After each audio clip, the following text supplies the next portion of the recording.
Merci de suivre les programmes d'Africa 7, la chaîne panafricaine. Bienvenue dans votre émission Enjeu. Enjeu, l'émission qui vous permet de comprendre les questions en jeu, et ce n'est pas un jeu de mots. Pour ce numéro de votre émission Enjeu, nous parlerons essentiellement du meeting du Front pour la défense de la République sous la houlette du Parti démocratique sénégalais, du limogeage de manière cavalière du procureur Alioune Ndao, du sommet de la francophonie. Pour débattre de tout cela, nous recevons sur ce plateau Babacar Ba, juriste, président du Forum du Justiciable, Ousmane Sonko du parti PASTEF et Ousmane Faye du PSDR Djantbi, membre du Front pour la défense de la République. Messieurs, bienvenue sur le plateau de Enjeu. Nous parlerons d'abord du limogeage de manière cavalière, je l'ai dit tantôt, en pleine audience, s'il vous plaît, du procureur Alioune Ndao. D'abord, M. Sonko, Ousmane Sonko, quelle est votre appréciation par rapport à cet acte? Je vous remercie d'abord, M. Diouf, de votre invitation et toute la télé Africa 7 avec. Et je salue les spectateurs qui écoutent et qui suivent ce programme-là avec beaucoup d'attention. Nous avons une actualité brûlante qui consiste au limogeage de M. le procureur spécial attaché auprès de la CREI, M. Alioune Ndao. Et je peux aisément parler de ce limogeage-là parce que j'ai eu à prendre des positions assez claires par rapport à la CREI elle-même et à son fonctionnement. Je commencerai par la personne du procureur spécial elle-même, qui fait l'objet du limogeage, pour dire que j'ai dénoncé dans des plateaux de télévision la manière dont il conduisait un peu les procédures judiciaires, la personnalisation des dossiers qu'il traitait, une volonté manifeste d'humilier les personnes et au-delà d'elles-mêmes leur famille. Et j'avais pris des positions très claires que j'assume et que j'assumerai éternellement relativement au dossier Taïb Ndiaye que beaucoup de gens ont suivi. J'ai considéré qu'il y avait des méthodes qui n'avaient pas leur place dans une justice moderne. Et je l'avais exprimé en son temps dans des plateaux de télé qui m'avaient fait l'honneur de m'inviter. Indépendamment de ça maintenant, il y a un fait qui est là, on a limogé un procureur spécial. D'abord, ce limogeage, ce que ça nous apprend, nous, ce que j'ai toujours dit, ça renforce notre conviction que la CREI est une juridiction politique, politicienne, parce que des informations qui nous parviennent de la presse, qui sont à vérifier quand même, si l'on sait la qualité des informations d'une certaine presse, ce monsieur n'aurait pas été limogé pour avoir commis une faute professionnelle dans l'exercice de sa profession. Les motifs qui sont avancés sont d'ordre essentiellement politique. Et nous avons toujours dit que la CREI est une juridiction politique, puisqu'on parle d'enrichissement, et les informations que tous les Sénégalais détiennent, c'est que l'enrichissement existe de part et d'autre. J'ai toujours demandé qui arrête les listes de personnes qui se présentent devant la CREI, pourquoi toutes les personnes appartiennent à un seul camp, si l'on sait que l'enrichissement, on le retrouve fortement également dans l'autre camp, et la manière dont les procédures étaient conduites également fondait un peu cet argument-là que nous étions en face d'une juridiction politique.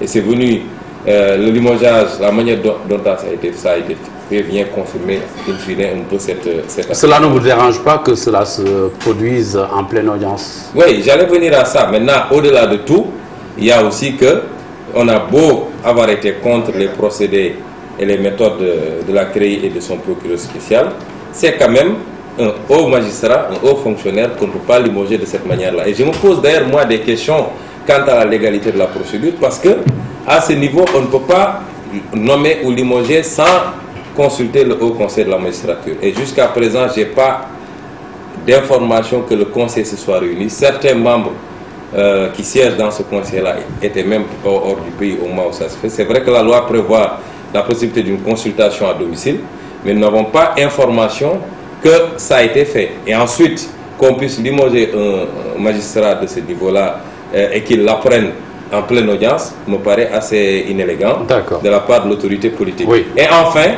les conséquences de ce limogeage maintenant sur les procédures en cours, parce que... On reviendra effectivement sur ça. On a même un juriste sur ce plateau, en l'occurrence Babacar Ba. Mais d'abord, Ousmane Faye, quelle est votre appréciation sur ce limogeage de Alioune Ndao?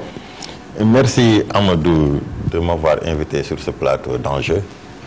Et permettez-moi de saluer les téléspectateurs qui nous suivent et les gens avec qui je partage le plateau.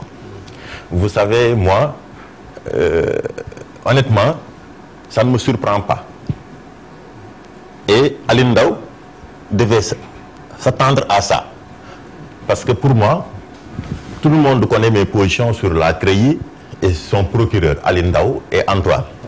Parce que pour moi, c'est des gens, je n'ai jamais vu des gens aussi malhonnêtes que ces gens-là. Et on ne peut pas, dans la vie, il ne faut jamais semer le mal et penser récolter du bien. Et Alioune Ndao n'a récolté que ce qu'il a semé. Parce que vraiment, je ne peux pas comprendre un magistrat de ce genre, d'Alioune Ndao, qu'un pouvoir puisse le manipuler et le faire entrer dans ce jeu-là. Vous pensez qu'il est manipulé par... Qu'il était manipulé, oui, mais bien sûr. Bien sûr. Mais il faut, oui. Et puis, on l'a fait faire et dire des choses que même les enfants qui viennent de naître ne peuvent pas comprendre, entendre dans la tête. Mais il faut voir, depuis la création de la CREI, que Macky Sall a installé ce CREI, ce que Alioune Ndao disait, elle est déclarée. Sur le dossier de Aïda Diong, les conférences de presse qu'il animait, tous les mensonges qu'il disait, et il le savait très bien. Mais il faut parfois vraiment passer de temps en temps, si tu passais au tribunal, pour voir ce qui se passe là-bas. Les dossiers de Karim Wade qu'on a montés de toutes pièces. Parfois, depuis qu'on parlait de 650 milliards de CFA, 2 millions d'euros, 2 milliards d'euros plutôt, pour dire dans un pays qu'on a détourné. Vraiment, ça faisait honte. J'ai rencontré un ami à l'étranger qui me dit que vraiment, c'est au Sénégal seulement qu'on peut entendre ça. Dire que un monsieur a détourné ou bien c'est à 2 milliards d'euros. Peut-être 2 milliards d'euros, 650 milliards. Et maintenant, au finish, qu'est-ce qu'on nous parle? Depuis l'ouverture du procès, on n'a pas encore à 4 mois du procès, je pense. Tout, si tu chiffres ce qu'ils sont en train de régler, ça ne fait même pas 1 milliard. On vous parle de la création de ASS, des sociétés, des médias, des trucs qui vraiment, c'est gênant. Et vraiment, moi, pour moi, je n'ai aucun pitié pour ces gens-là. Et j'applaudis de deux mains. Et quiconque fera la même chose à Ndao verra le même sort. Vraiment. Oui. Babacar Ba, là, on aura peut-être la lecture du juriste que vous êtes. Je rappelle que vous êtes le président du Forum du Justiciable, juriste donc, évidemment. Ce limogeage, il l'a souligné tout à l'heure, M. Sonko, peut-être il devait y avoir une certaine procédure à respecter. Quel éclairage vous pouvez apporter à ce niveau? Voilà. D'abord, merci, M. Diouf, de m'avoir invité sur ce plateau en jeu. Donc, je salue aussi tous les téléspectateurs d'Africa 7. Je salue aussi mes co-débatteurs, M. Faye et M. Sonko. Et vous me permettez aussi, M. Diouf, avant d'entrer dans le vif du sujet, de saluer quand même M. Seydi Gassama, Amnesty International, Maître Hassan Diomba Ndiaye, président de la Ligue sénégalaise des droits de l'homme, qui ne cesse de m'accompagner de par ses conseils. Et de saluer également M. Alioutine, le président du Comité sénégalais des droits de l'homme, qui est en train de faire un travail extraordinaire au sein du comité. Et pour corroborer ce que je suis en train de dire, récemment, il a eu à organiser quand même un atelier de réflexion sur les ressources minérales, transparence et les droits de l'homme. Donc un atelier qui a vu la participation de tous les acteurs qui tournent autour de ce milieu, et un atelier pendant 2 jours d'affilée où des recommandations ont été faites à l'endroit de l'État du Sénégal et plus précisément par rapport au code minier. Donc toutes mes félicitations, M. Tine, et bon courage. Maintenant, par rapport à votre question, concernant le limogeage du procureur spécial près de la CREI, M. Ndao.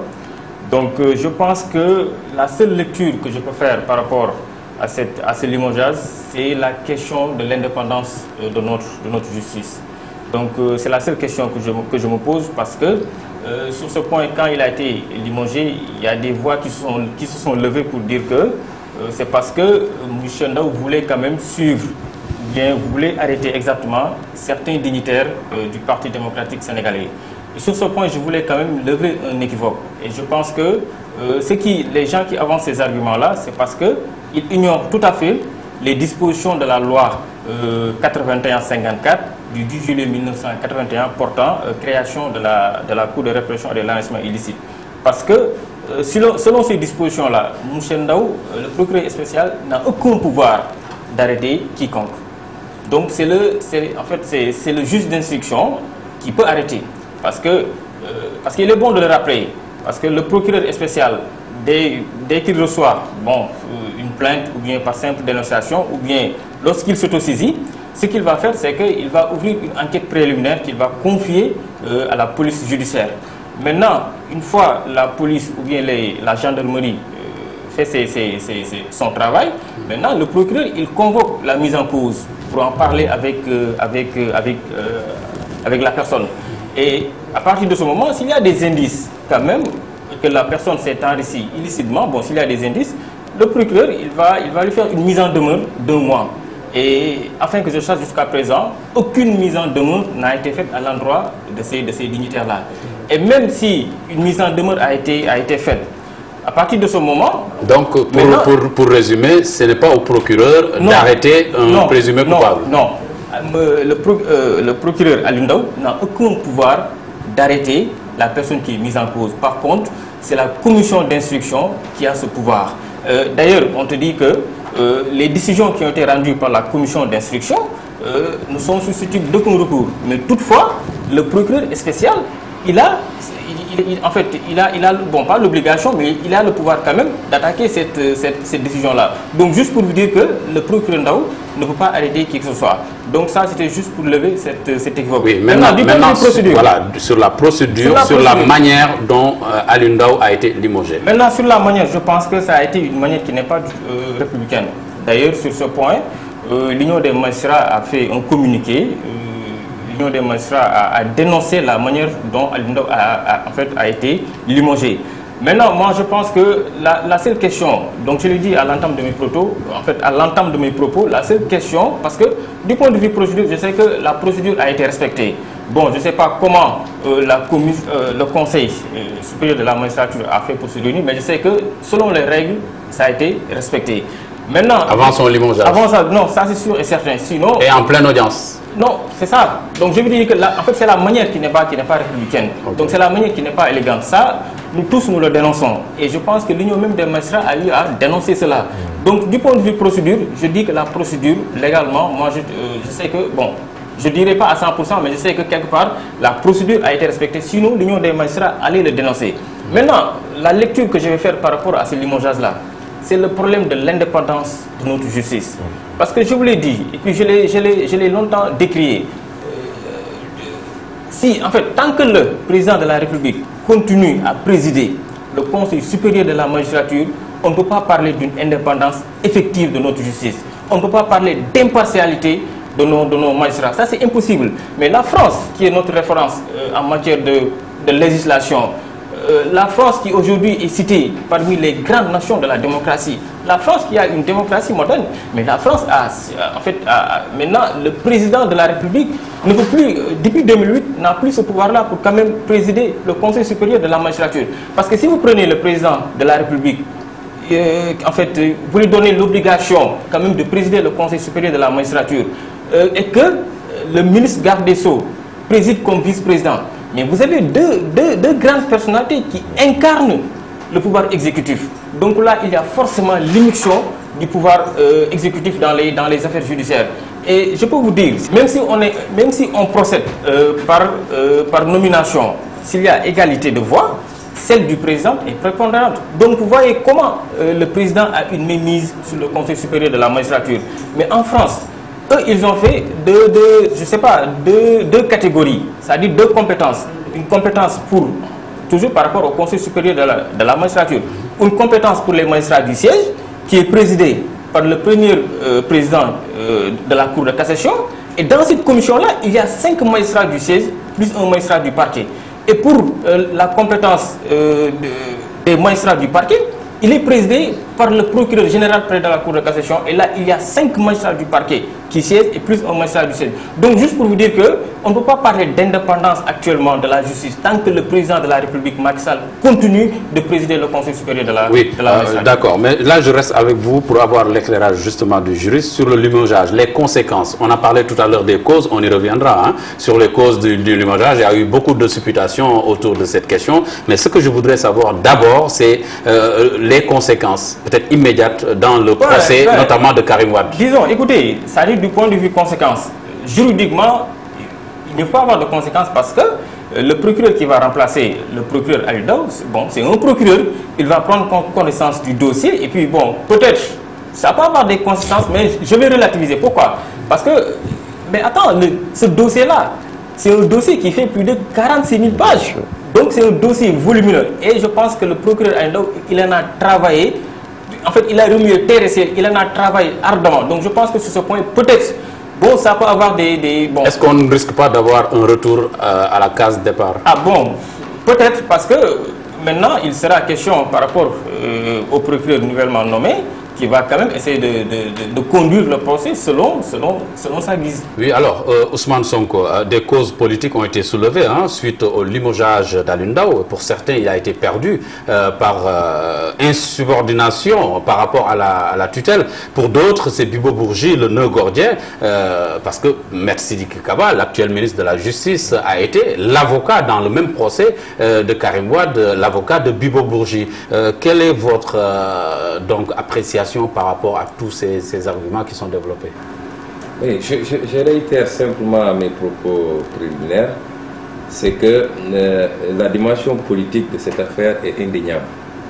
Je ne serai pas aussi catégorique que mon co-débatteur sur le respect de la procédure, parce que pour être bien de l'administration, je sais que même si la procédure n'avait pas été respectée, il n'y aura aucun membre du Conseil supérieur de la magistrature qui dira qu'il n'a pas été consulté. Mais l'Union des magistrats, par exemple, qui sont réputés être indépendants, l'Union des magistrats s'est prononcée par rapport à son niveau d'information et s'est limité au procédé pas élégant du tout.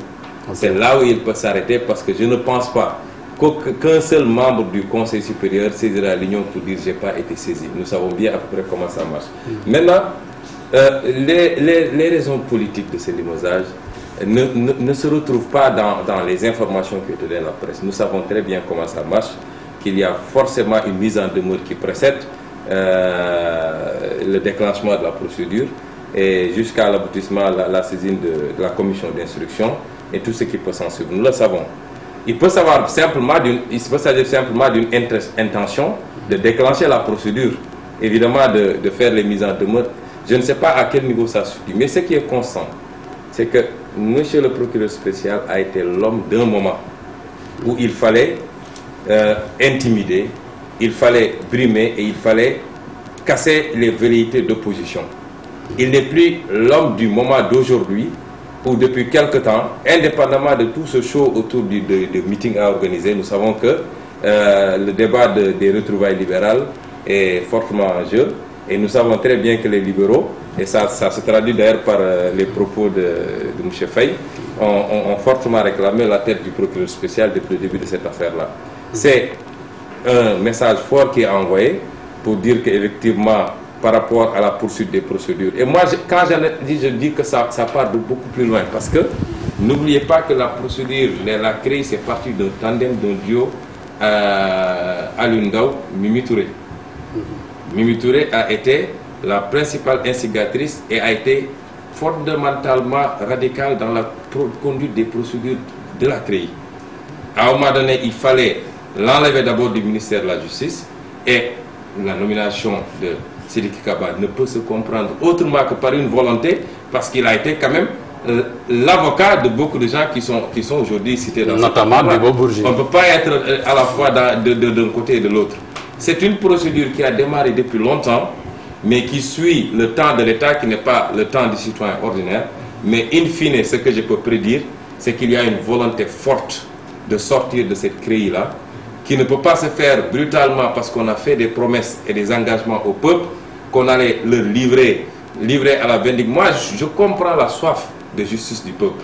Je ne peux pas cautionner les détournements de deniers publics, le vol, je dis, de deniers publics, parce que détournement, c'est un terme public.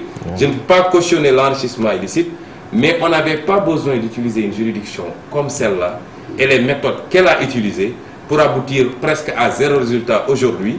Nous voyons que pour presque tous les dossiers, et le monsieur l'a dit, moi je ne suis pas pro-Karim Wade, tout le monde sait que j'ai mes positions très fermes par rapport au Parti démocratique sénégalais, mais nous annoncer des centaines de milliards pour aboutir à des histoires de groupes de presse, je considère quand même qu'il y a quelque chose à revoir par rapport à la manière dont ce dossier a été conduit et par rapport à l'aboutissement que nous connaissons. Et pour moi, qui n'est que le début d'une mise à mort programmée de la CREI qui, même si elle va continuer à subsister, sera dépouillée de cette substance radicale et va de plus en plus utiliser des méthodes beaucoup plus soft. Oui, Ousmane Faye, on a parlé des causes politiques, on a évoqué le cas Bibo Bourgi, l'insubordination supposée entre Alioune Ndao et la tutelle, incarnée par Maître Sidiki Kaba, le ministre de la Justice. Quelle appréciation avez-vous par rapport à ces différents arguments? Pour moi, c'est des arguments fallacieux. Parce que tout le monde, quand même, nous ne sommes pas des hommes de droit, mais quand même, presque, nous ne sommes pas des analphabètes. Parce que tout le monde, parce que parfois, tout ça, c'est des manipulations que le régime est en train de faire. À chaque fois, c'est-à-dire, il passe tout le temps à nous raconter des contre-vérités et de faire des coups montés, des coups bas. Parce que, comme vous le voyez, c'est pour cela que le président a mis presque les 90% de la presse dans sa pochette. C'est pas du hasard. Parce qu'eux, ils fonctionnent comme ça. Ils sont en train de faire, de semer toutes sortes de mensonges dans la tête des Sénégalais. Et malheureusement, les Sénégalais tombent dans leur piège. Pour moi, le problème, Alioune Ndao importe peu pour moi dans cette affaire. C'est-à-dire, ce que je ne pouvais pas comprendre, c'est pourquoi un magistrat de son rang accepte de jouer ce sale boulot. C'était mon problème. Parce que tout ça, vous savez, Macky Sall peut-être avait, et son régime, n'avait que ça, c'est-à-dire essayer de créer une sorte d'épée Damoclès dans la tête. Non, reprends. Oui. Oui. C'est-à-dire, Macky Sall et son régime, ils étaient dans le logique depuis le début. C'est d'essayer de faire peur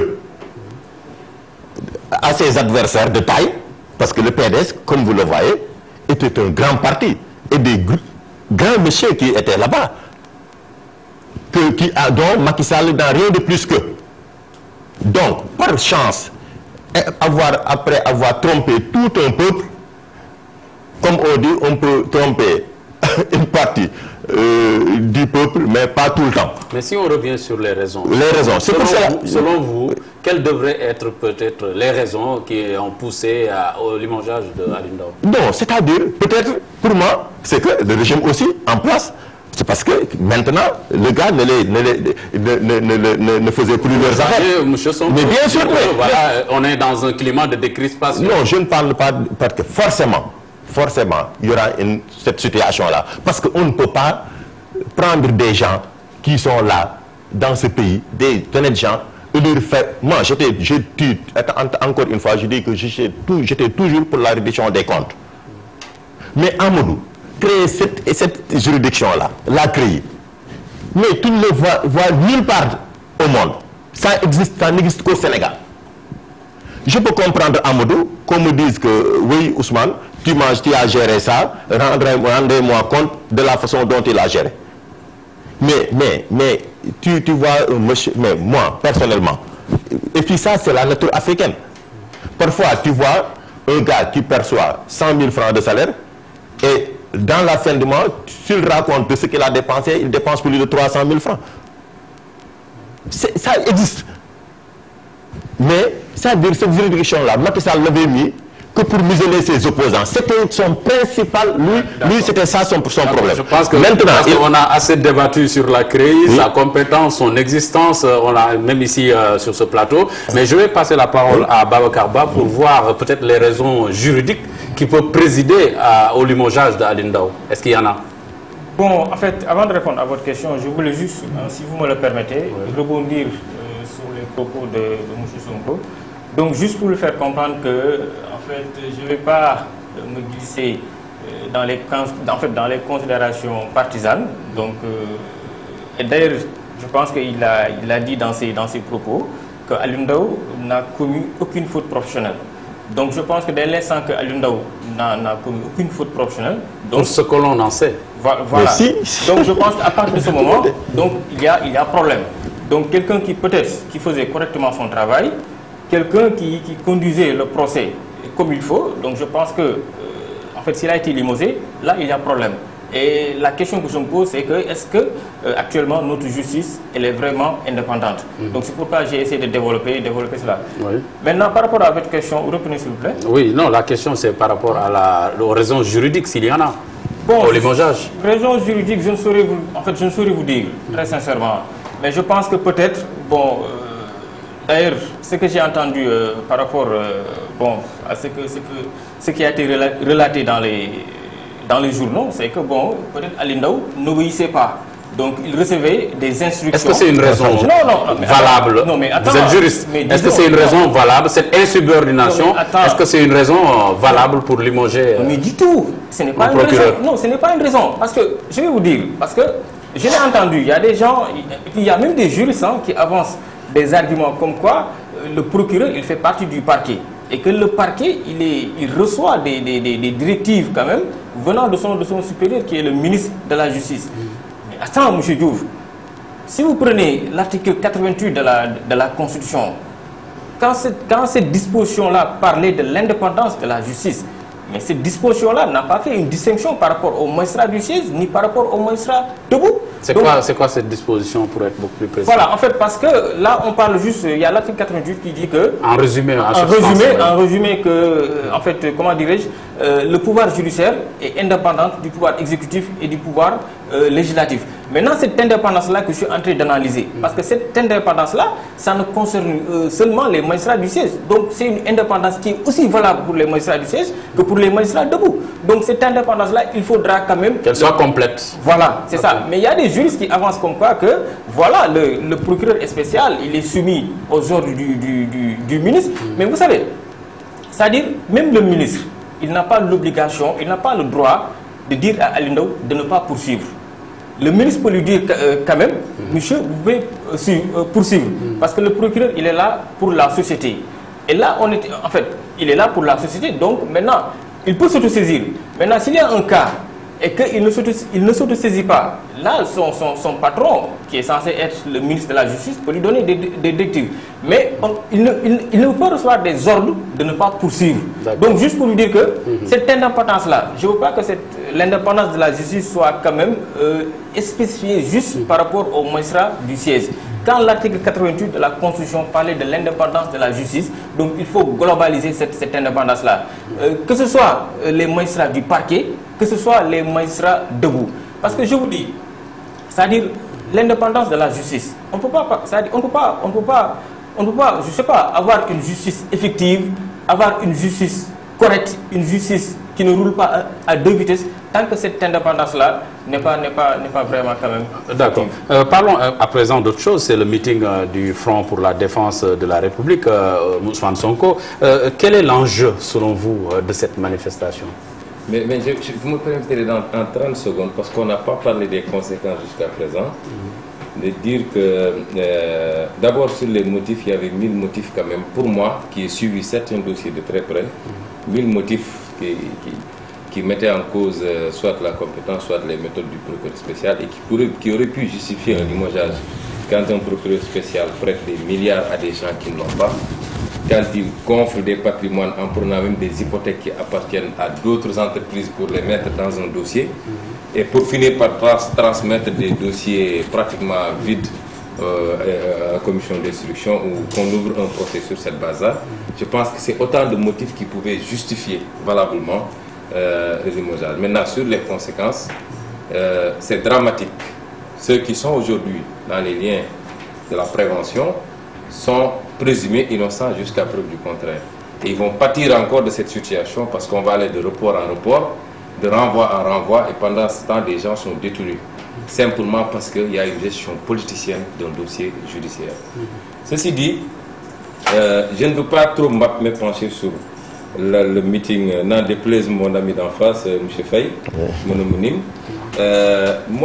Nous, en tout cas, en tant que formation politique, jeune formation politique, qui voulons incarner une rupture et travailler à l'émergence d'une nouvelle classe politique, nous ne voulons pas nous laisser prendre à ce jeu-là, de cette vieille classe politique qui a habitué le Sénégal, par rapport aux enjeux fondamentaux qui nous interpellent.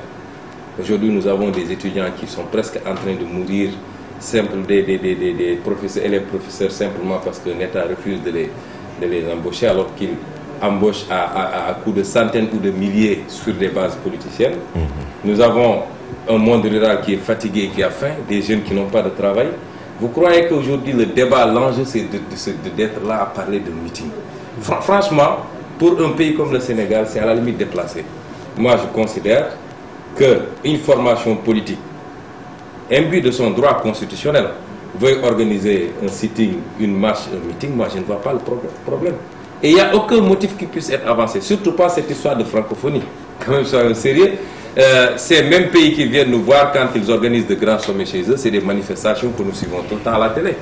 Il n'y a pas de logique qui puisse prévaloir à l'interdiction d'une manifestation citoyenne. Non, là on était sur les enjeux de cette manifestation. On reviendra sur cette histoire d'interdiction. Maintenant, après, je ne veux pas entrer dans les enjeux parce que politiquement, vous n'êtes pas concerné. Je ne me sens pas concerné par cette histoire. Ousmane Faye, les enjeux, donc on dit que c'est la libération de Karim Wade. Hein? C'est la lutte pour la libération de Karim Wade qui caporalise aujourd'hui la bataille de l'opposition, notamment qui est alliée au PDS. Bon, merci Amadou. Vous me permettez, avant de venir dans notre meeting du 21, vraiment demander, parfois je me pose des questions, revenir sur l'affaire Aline Ndao. Si on me dit qu'il n'a rien fait dans ces trucs mais je ne peux pas le comprendre, mais il nous a tellement, vraiment, je ne veux pas utiliser le mot mentir, mais il nous a que toutes sortes de mensonges.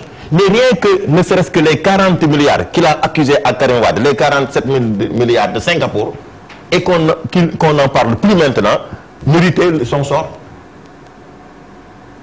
Tu accuses quelqu'un de 47 milliards que tu as trouvé en tant que procureur à Singapour. Le gars que tu accuses, ces 50 te porte plainte et te dire que maintenant il est d'accord pour qu'on monte une commission pour aller récupérer cet argent et venir l'investir au Sénégal. Et quand on parle de ces 40 milliards, tu regardes dans la barre, tu regardes tes babouches. Karim Wade les a dit. Mais rien que ça méritait son sort. Oui, donc ça, si j'entends qu'on me dit qu'il n'a rien fait de ce truc, les gens là, vraiment, je ne veux pas en parler vraiment sur lui. Tout ce qui leur arrive, il ne verra rien. Il verra plus des choses plus dangereuses. Oui, Ousmane. Oui. Maintenant, Ousmane Faye, maintenant revenons sur le prétexte ou le mobile du meeting du PDS. Donc on dit que c'est juste pour essayer de libérer Karim Wade. En tout cas, je vais vous rectifier d'abord. Ce n'est pas le meeting du PDS. C'est le meeting du Front patriotique pour la défense de la République. On est d'accord là-dessus, sous la houlette du PDS. Non, bon, le PDS, c'est vrai, c'est un parti membre du Front. Le principal parti. Mais oui, le principal parti, je suis d'accord. Et l'objet du combat, selon certains, c'est pour lutter pour la libération de Karim Wade. Vous êtes d'accord? Non, ça, je ne suis pas d'accord. Et moi, vous avez suivi la semaine passée, on avait eu ces genres de problèmes dans le Front. C'était quoi? Oui, parce que sinon, la presse l'avait bien relaté. Parce que nous, quand Wade est arrivé à Dakar, il nous a réunis pour nous dire sa volonté de rassembler l'opposition pour prendre en charge les véritables problèmes du Sénégal. Parce qu'on avait constaté qu'il y avait une vue extraordinaire. Parce que Macky Sall avait mis dans son sac presque toutes les associations de la société civile et les 90% de la presse sénégalaise, comme j'ai l'habitude de le dire. Et dans un pays, dans une démocratie, il faut qu'il y ait une opposition. Donc nous, tous les partis, plus d'une vingtaine de partis, étaient d'accord pour créer ce front.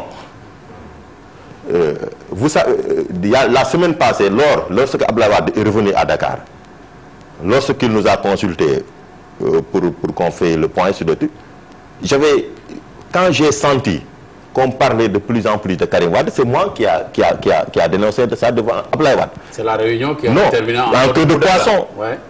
Parce que premièrement, je vais dire que vraiment, nous, ce front-là, c'est un front pour lutter pour les problèmes des Sénégalais. Et Wade mais pas pour faire la promotion. Non, c'est pas Abdoulaye Wade. Parce qu'en son temps, j'avais dénoncé, j'avais vu que, vous savez, maintenant, il y a toutes sortes d'associations qu'on crée pour soutenir Karim Wade. Mais ces associations-là, vraiment, nous envahissaient. Vraiment, leur présence était trop dans le front. Donc, dans la conférence des leaders. Donc, parce que parfois, ils étaient 10, une dizaine ou trucs comme ça qu'on a fait. J'avais dénoncé ça. Et je vais dire au président que nous ne sommes pas là pour faire la promotion de qui que ce soit ou pour parler d'une quelconque candidature. Nous sommes là pour faire face à Macky Sall, pour faire tomber le régime de Macky Sall, qui est en train de vraiment détruire le Sénégal. Et vraiment, on n'avait pas vu une opposition en face de lui. Donc, c'était ça. Le front, ça ne s'explique pas. Un front, ça ne s'explique pas.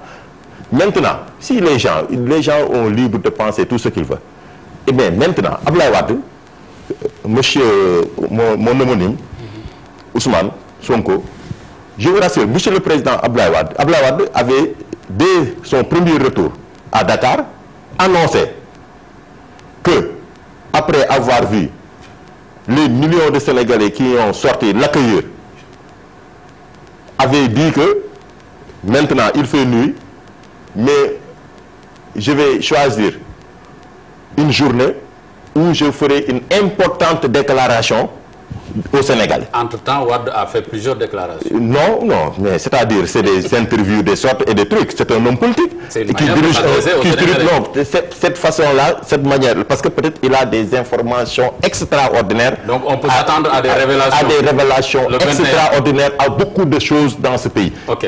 Dans ce pays. Donc c'est pour cela, l'objet du meeting. Ok. Et vraiment, je ne vois pas ce débat-là. Le meeting, ce sera des révélations de Wade. Non, c'est-à-dire, mais forcément tout le monde sait que le pays vit de véritables problèmes dans ce pays. D'accord, bon. Des scandales. Qui vivra verra. On attendra le 21. Donc, Wade, c'est un leader de parti majoritaire. S'il vous plaît, on verra le 21 les véritables raisons donc, du meeting d'Abdoulaye Wade, dans le discours que vont tenir les différents orateurs. Effectivement, et pour parler encore aussi des problèmes des étudiants, des problèmes des élèves, de parler de tous ces problèmes. S'il vous plaît, là je passe la parole à Babacar. Babacar Ba, sur l'interdiction supposée ou réelle hein, dans cette période, hein, du 10 novembre on avait dit, jusqu'au 5 décembre, hein, toute l'interdiction de toute manifestation, y compris la manifestation du PDS, le meeting du PDS. Selon vous, cette interdiction, si interdiction devait y avoir, ce serait matérialisé par quoi juridiquement? Voilà, donc je pense qu'aujourd'hui, hein, par rapport à cette mesure d'interdiction, bon, supposée, parce que l'on nous apprend récemment dans un communiqué que le gouverneur nie la paternité d'une telle mesure d'interdiction. Il est à l'aise parce qu'il n'y a pas eu d'arrêté. Voilà. Donc je pense que en fait, c'est une question juste qui renvoie aux libertés individuelles fondamentales telles que prévues par la Constitution du Sénégal. Parce que vous savez, M. Diouf, en fait, l'État du Sénégal, il a signé, ratifié et intégré même dans le préambule de notre Constitution certains instruments internationaux tels que la Déclaration universelle des droits de l'homme et du citoyen de 1789, qui prévoit ces libertés-là individuelles fondamentales à travers ses articles 10 et 11. Mais il y a aussi notre charte fondamentale qui est la Constitution, à travers ses articles 7, 8, 9. Maintenant, mais bon, ça aussi, il faudra le préciser. C'est que ces libertés individuelles fondamentales, elles sont aussi assorties d'une condition que les gens ignorent souvent. Et la condition, c'est que ces libertés-là nous causent aucun trouble à l'ordre public. Maintenant, c'est tout l'intérêt du débat. Est-ce que présentement, il peut y avoir un trouble à l'ordre public, est-ce que la mesure qui a été prise par le gouverneur, c'est en fait une mesure qui est vraiment adéquate par rapport, par rapport au contexte? Moi, à cette question, je répondrai par la négative. Pourquoi? Parce que je pense que le gouverneur, n'ayant pas reçu une quelconque déclaration qui lui aurait renseigné sur la nature et l'objet de la manifestation, ne pouvait pas dire d'une manière objective s'il y a réellement risque de trouble quand même à l'ordre public. Il a nié les faits. Hein, voilà. Maintenant, par rapport aussi à l'étendue, parce que bon, il a pris une mesure d'introduction, une mesure supposée, bon, une mesure reste à vérifier. En fait, une interdiction du 10 au 5, et qu'il n'y a aucune distinction qui a été faite sur cette mesure d'introduction-là. Mais écoutez, dans ce pays-là, il y a des gens qui n'ont rien à voir quand même avec la politique. Parce qu'une manifestation, M. Diouf, elle peut être politique, une manifestation, elle peut être, je ne sais pas, professionnelle, une manifestation, elle peut être culturelle. Et le sommet de la francophonie, voilà, y compris. Parce que, en fait, c'est ça le problème. C'est ça le problème avec nos politiques. Certes, au Sénégal, la politique est inscrite dans notre quotidien. Mais il faudrait quand même savoir qu'il y a des gens qui n'ont rien à voir avec la politique. Il y a des gens qui s'activent sur d'autres choses. Et maintenant, ces gens-là qui souhaiteraient quand même organiser des manifestations, je ne sais pas, professionnelles ou bien commerciales ou bien culturelles, mais la francophonie aussi, je pense que quand même, il y aura des manifestations qui seront tenues. Et ces manifestations-là, est-ce que elles seront concernées par cette mesure-là? Maintenant, la lecture que je vais aussi faire par rapport à cette mesure d'introduction-là, c'est parce qu'il y a problème. Parce que récemment, je l'ai dit, le gouverneur, il a démenti la paternité d'une telle déclaration, disant qu'il n'a jamais interdit une quelconque manifestation. Et nous avons vu que le président de la République, lorsqu'il a été invité sur la table, avec les journalistes là, de la presse, donc il a quand même évoqué cette question-là. Donc moi, la question que je me pose, est-ce que c'est ce problème quand même de communication? Certes, le gouverneur, parce qu'il peut prendre quand même un avis. Donc c'est une autorité administrative, il peut prendre un avis pour généraliser, mais aussi il peut prendre un arrêté. Maintenant, l'existence de cet arrêté-là, c'est ça qui pose problème. Mais en tout état de cause, il y a aussi un problème de communication. Parce que si aujourd'hui, le ministre, lors de sa déclaration, les gens l'ont interpellé par rapport à cette question-là, le président de la République, il a abordé cette question-là, et récemment, le gouverneur, il fait un communiqué pour dire qu'il n'a jamais interdit une quelconque manifestation. Là aussi, effectivement, Babacar, il y a une cacophonie, hein, ça, on l'a constaté. Mais est-ce que ce n'était pas un ballon de sonde? Parce que s'il n'y avait pas d'interdiction ou bien l'intention d'interdire, on n'aurait pas accepté une médiation, notamment celle de Sidi Lamignas, qui s'est rendu au palais, qui est allé rendre visite donc, à Abdoulaye Wade. Pourquoi cette médiation s'il n'y a rien? Bien, moi je vous remercie une fois de plus de votre question. Tout ce que je déplore, c'est qu'au rythme où on va, malheureusement, les questions extrêmement importantes attachées à la déclaration de politique générale du Premier ministre, à les appels qui ont été paraphés, nous pourrons... On aura l'occasion d'aborder ça dans d'autres émissions. Nous, dans notre démarche politique, justement, nous voulons sortir de cette politique politicienne qui tourne à... malheureusement des débats de seconde nature par rapport aux enjeux fondamentaux qui interpellent aujourd'hui le Sénégal. C'est pourquoi je me prête volontiers à ce débat autour d'une manifestation, mais ça ne présente pas, en tout cas pour nous au niveau de PASTEF, par rapport à notre conception de la politique et là où nous voulons aller, ça ne présente pas un enjeu fondamental ni un intérêt autre que peut-être celui lié aux libertés. Encore qu'ici on dit qu'il n'y a pas d'interdiction. Je ne vois pas pourquoi il y a tout ce débat. Le PDS n'a qu'à organiser sa marche, son sitting le 21. Selon vous, pourquoi il y a eu médiation? Oui, moi je considère que souvent dans ce pays-là, on a tendance à créer de la fumée et après on met en sellette des personnes, beaucoup de récupération. Mais vraiment, fondamentalement, par rapport aux dangers qui guettent le Sénégal et par rapport aux enjeux fondamentaux, je ne vois pas l'intérêt de toute cette cacophonie autour d'un meeting pour ne pas dire du PDS, du Front Patriotique. Je peux ajouter juste quelque chose. C'est quoi? Si vous me le permettez, c'est-à-dire... En 2 secondes. Voilà, en 2 secondes. C'est-à-dire, monsieur Sonko, je pense qu'aujourd'hui, si le meeting du Parti démocratique sénégalais a du front, voilà, du front a eu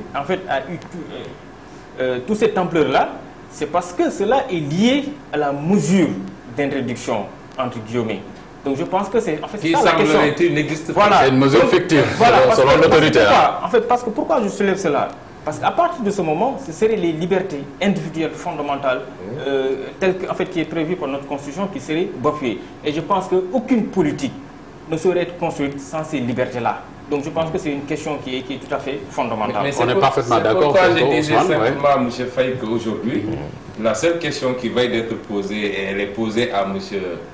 Faye qui doit y répondre, c'est l'objectif de ce meeting-là. Et ça, seul le front peut y répondre, étant entendu que l'enjeu qui peut être lié à la sauvegarde des libertés qui ont été acquis de haute lutte dans ce pays-là est écarté. L'autorité administrative a même dit n'avoir jamais émis d'arrêté d'interdiction. Le débat ne se pose plus. Si cet enjeu-là lié aux libertés et aux droits est écarté, nous, personnellement, nous considérons que le débat il se situe à un autre niveau. C'est-à-dire à ceux qui organisent aujourd'hui d'expliquer leur motivation. Hautement politique. Et ceux qui font la médiation aussi doivent dire par rapport à quoi ils font la médiation.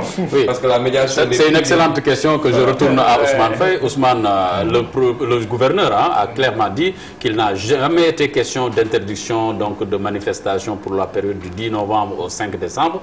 Alors, qu'est-ce qui explique cette agitation, cette médiation tous azimuts? On a vu Sidi Lamine au palais, on l'a vu chez Abdoulaye Wade. Qu'est-ce qui explique cette médiation? Vous faites partie du front, organisateur donc de cette manifestation, de ce meeting. Qu'est-ce qui explique cela? Bon, merci. Je voulais éclaircir quelque chose avant de venir. Dans votre... À ce rythme, on va pas s'en sortir. Mais bien sûr, parce qu'il faut quand même faire des éclairages. Parce qu'au Sénégal, vraiment, c'est tout encore, je reviens toujours, nous avons un problème de presse. La presse en général. Parce que tout ça, c'est la presse. Hein? Parce que nous, ces informations-là, on l'a eu à travers la presse. Non, ma question elle est précise. Il ne s'agit pas de la presse. Il s'agit, on a vu Sidi Lamine qui a offert ses bons offices, qui est allé au palais, qui est allé rendre visite à Abdoulaye Wade. Ça, c'est pas la presse. Non, je parle sur l'arrêté du gouverneur en question. Oui. Parce que, non, on a entendu, c'est la presse qui a écrit que le gouverneur a sorti un arrêté pour interdire les manifestations du 15 au 5 novembre. Mais ce n'était pas notre problème. On l'a discuté dans le front, ce n'était pas notre problème. Nous, ce qui importait pour nous, c'est l'organisation de notre meeting. Et personne, Macky Sall, ministre de l'Intérieur, gouverneur, presse, personne pouvait empêcher cette manifestation-là. Vous avez accepté la médiation? Non, on n'a pas accepté aucune médiation. Ah bon? Oh non, on n'a pas aucune médiation. Nous sommes campés sur notre position. Ce qui nous intéresse, c'est de tenir notre meeting à date issue, le 21. Si je vous comprends bien, Ousmane, la médiation de Sidi Lamine n'engage pas le front? Non, ça ne peut pas engager le front. Ça ne peut pas engager le front. C'est où ça? Tout ça, peut-être si tu vois Sidi Lamine et tu vas poser cette question, il va répondre sur ses motivations. Mais nous, pour nous du front, depuis le début, on parle d'un seul langage. Avec ou sans l'autorisation, on va tenir notre manifestation. Et on est allé déposer cette déclaration au jour même de la semaine passée, après notre conférence de presse. Donc, pour moi, ce débat ne devait même pas avoir lieu. Hein. Ce débat, parce que nous sommes quand même dans une république. Macky Sall n'est pas élu roi du Sénégal. Il est un président de la République, gardien de la Constitution. Et c'est cette Constitution qui nous donne le droit de tenir notre manifestation, de s'opposer. Donc, ce débat-là ne nous concerne nous pas. C'est-à-dire, nous, peut-être, ils ont fait tout ça, peut-être pour nous dissuader, pour nous divertir aussi, parce que, comme vous savez, c'est les méthodes du gouvernement. Mais nous sommes consacrés sur l'organisation et la réussite de cette manifestation. C'est ça qui nous intéresse. On a compris votre position. Je reste avec vous. 2 mois sur la francophonie, l'organisation du prochain sommet de la francophonie avant qu'on clôture. Bon, voilà. Avant que aussi, c'est pour vous dire aussi, il y a des amalgames. Parce que tantôt, on nous dit, même le pouvoir, les gens du pouvoir de la paix le disent, oui, il veut saboter la francophonie, oui, parce que non, nous avons nullement l'intention de ça. sommet de la francophonie. Du sommet ou pas? Non, peut-être non. Que nous soyons d'accord ou pas, c'est-à-dire que ça me fait mal, moi, la francophonie en tant que telle, l'organisation de la conférence, de la francophonie ne me gêne pas, mais le coup, là où nous sommes, les problèmes que les Sénégalais vivent, qu'on puisse prendre des centaines de presque, parce que rien que le centre de conférence de Diamniadio nous a coûté 55 milliards de francs CFA. 57 milliards précisément. Oui, précisément. Vous savez, 57 milliards. Alors là où il y a des centaines de jeunes qui sont là. D'accord. Mais l'argument rendu par les autorités, c'est que le centre n'est qu'un prétexte ou un premier pas vers la création d'un pôle urbain. Mais tout ça, c'est des déclarations. Mais vous savez, cette politique, ces histoires de trucs, ils nous ont tellement habitués sur des déclarations. Pour moi, je pense qu'ils sont dans les nuages, quoi. Babacar. Vraiment, c'est des... D'accord. Mais c'est ce qui me gêne. Au moment où nous vivons tous ces problèmes, qu'on prend tout cet argent et le mettre là-bas. On a compris votre position. Babacar Ba, là, ce n'est plus le juriste, c'est le citoyen sénégalais que j'interpelle. L'organisation de la conférence donc de la francophonie, selon vous, quelle est sa pertinence? Voilà, j'avoue en 2 mots. Hein, voilà, j'avoue que, hormis toute considération partisane, j'avoue que le thème de la francophonie m'a vraiment séduit. Parce que je pense qu'il est question de la jeunesse et des femmes comme vecteur de développement.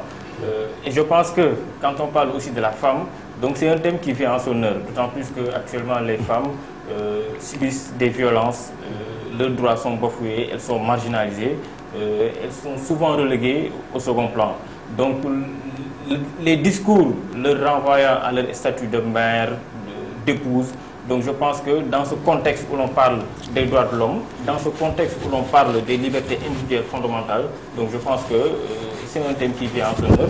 Et je pense que durant ce sommet, ces questions-là seront débattues, surtout par rapport au respect de la femme, c'est-à-dire les violences qui sont exercées sur les femmes, leurs droits qui sont souvent bafoués, c'est-à-dire essayer de faire de telle sorte qu'il y ait cette égalité longtemps souhaitée.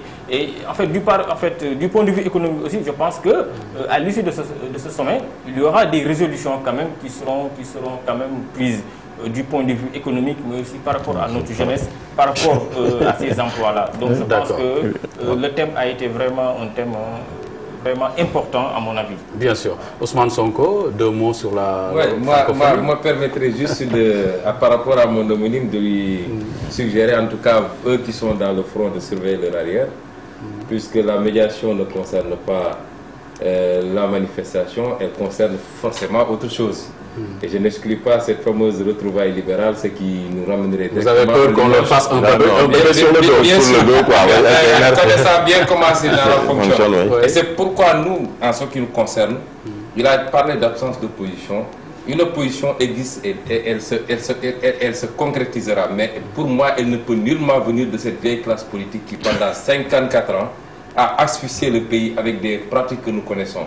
Il a parlé tantôt du coût de la francophonie, mais son allié nous a fait un monument ici, un festival des arts nègres à coups de milliards, alors que la jeunesse souffrait, alors que le monde paysan souffrait. Le sommet de l'OCI. On a aujourd'hui les mêmes méthodes, les mêmes pratiques. C'est pas la même chose. Maintenant, par rapport à la francophonie, c'est pas la même chose. Moi, je considère que la francophonie n'est qu'un instrument de la volonté de domination de la France. J'entends des arguments, des gens me disent oui, mais vous n'allez pas dire la Belgique est là, le Canada est là, etc. Mais dans tous ces pays-là, il y a une réalité politique. Il y a une communauté francophone minoritaire. Oui. En Belgique, nous avons les néerlandophones qui sont majoritaires. En Suisse, nous avons les germanophones qui sont majoritaires. Nous nous souvenons tous du fameux Vive le Québec libre de De Gaulle en 1967 avec l'incident diplomatique qui s'en est suivi. Nous savons aujourd'hui que fondamentalement pour la France, qui est une puissance décadente, indépendamment de sa volonté d'apparaître comme une puissance avec toutes ses interventions, ce qui est en jeu, c'est de continuer à avoir la même mise sur son précaré africain. Oui, Ousmane, donc on a compris aussi votre position. Hein. Merci. Je rappelle que vous êtes Ousmane Sonko. Ousmane Sonko, vous êtes le secrétaire général du parti PASTEF. Merci d'avoir répondu à notre invitation. Merci, M. Diouf. J'avais donc à ma droite Ousmane Faye du PSDR Djantbi, qui est membre du Front pour la défense de la République. Merci d'être venu. Merci Amadou, merci. Babacar Ba, qui nous a donc éclairé par rapport à la lecture juridique de ces différentes questions. Babacar Ba, qui est le président du Forum du Justiciable, qui est juriste évidemment. Merci d'être venu. Merci, M. Diouf. Chers téléspectateurs, c'est la fin de ce numéro de Enjeu. Nous vous donnons rendez-vous dans 15 jours pour un autre numéro. D'ici là, gardez l'écoute et gardez le regard sur la chaîne panafricaine Africa 7. À bientôt.